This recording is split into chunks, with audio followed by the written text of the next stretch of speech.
Ho an'ireo mpampianatra fanatanjahantena kosa indray vaovao mahakasika azy ireo no entintsika manaraka izay misy ny atao hoe olana mianjady amin'izy ireo raha araka ny fanazavahan'izy ireo mahakasika ny fidiran'ny ministeran'ny fanatanjahantena sy ny Académie nationale des sports amin'ny andraikitra na ny asa tokony sahanin'izy ireo ka dia mitondra fanazavana mikasika indrindra izay ny solotenan'ireo mpampianatra fanatanjahantena.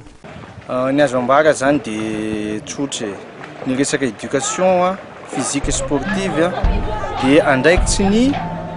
éducation nationale zany satria resaka éducation io fa ny développement ny sport dia any amin'ny ministère ny jeunesse et sport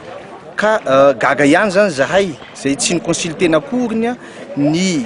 sortant ny école normale supérieure éducation physique sportive tamin'ny nanaovana ny projet io fa projet efa vita no hitanay ka zay nahatonga anay tsy maintsy hiteny hoe tsy andraikitsy ny ministère ny jeunesse et sport sy ny ANS ny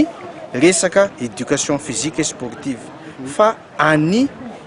éducation nationale izany sehatra izany.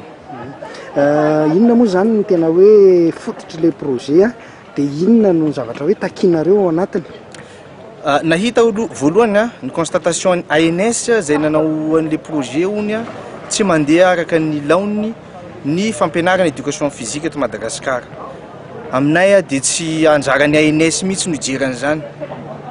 fa ny éducation nationale ny tokony hanome an'izay constatation zay. Tsy piana zany fa diso zany ny fidirany ANS anatin'le izy dia ny anatin'io projet io ny fananganana institut de formation zay tantany ANS ho famolavolana mpampianatra éducation physique nefa tsika eto Madagasikara dia manana ny école normale supérieure zay manana ny département éducation physique et sportive zay mamolavola an'izany sehatra izany ka toerinay zany ny fanokafana institution vaovao fa raha misy ny vola dia amafiso ny zavatra efa misy. Aiza hoe zany ny fifampiresahana eo anivinareo sy ny ministera piahanareo amin'ny ministera zay ny fanatanjahantena? Isoranay manokana ministera ny fampianarana fa ao anatin'izao zavatra zao izy dia miezaka mamany olana ary manampy anay amin'ny fahamanany olana zany dia mbola iresaka ny amin'ny ministera ny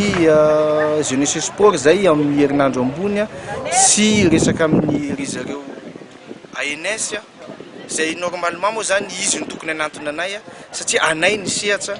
fa rehefa tsy mahatsapa teny izy angamba tsy tonga aty aminay dia ho tonga any aminy zay